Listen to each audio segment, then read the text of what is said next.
Hello everyone, welcome back to my vlog for this week. I thought it'd be better to do a vlog to end the school year instead of a blog.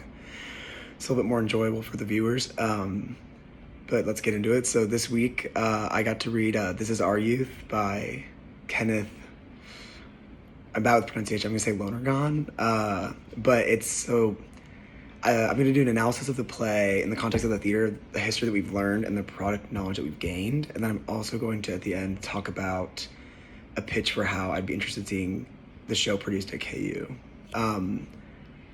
So This Is Our Youth is a play by American dramatist and screenwriter Kenneth Lonergan. It premiered off-Broadway in 1996 and has since been produced all over the world, including the West End, Broadway, Sydney, and Toronto.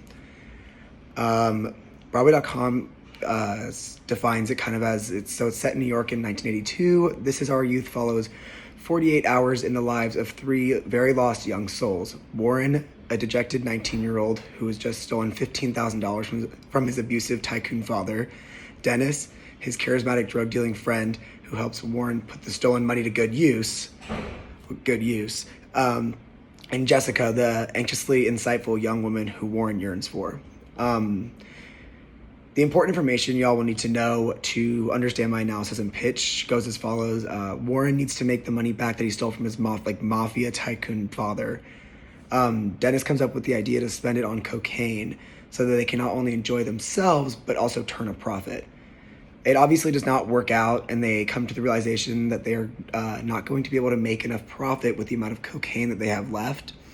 The plan should have been foolproof, unless, of course, you're a soul-searching teen with self-destructive tendencies. Basically, the play, it ends with a monologue talking about his life and death and his family. Warren finally stands up to Dennis, demanding to know why he treats him so poorly. Warren says that it doesn't matter because it's just the way he talks and how he acts. But as the argument grew, Warren reveals that Dennis is actually his hero. This causes Dennis to cry. They smoke pot together, and Warren gives a monologue about the failures of his father. As the play ends, Dennis asks Warren what he's going to do, and Warren answers, "I don't know, man, I'll just go home." Which I think This Is Our Youth is like a living snapshot of the moment between adolescence and adulthood, when many young people first go out into the world on their own, armed with only the ideas and techniques they've developed as teenagers. The theme is definitely a coming-of-age play, and I think that it could be very relatable to basically anyone around the college age students, anyone in this course that's like watching it. Jessica, the character Jessica, actually had a philosophy that stuck out to me when I was reading the script. It's a philosophy that what you have now, it's a philosophy that what you now have no bearing on what you'll be in the future. I think she finds it depressing because it just basically invalidates whoever you are right now. And then I think the theme throughout this course, I think one of the concepts that fit this show really well is the script and production unit. Lonergan put in a bunch of dramatic realism into making the storyline universal. Realism, I think, is really used to enhance the deeper meaning of the show and like take out the hidden gems of the show.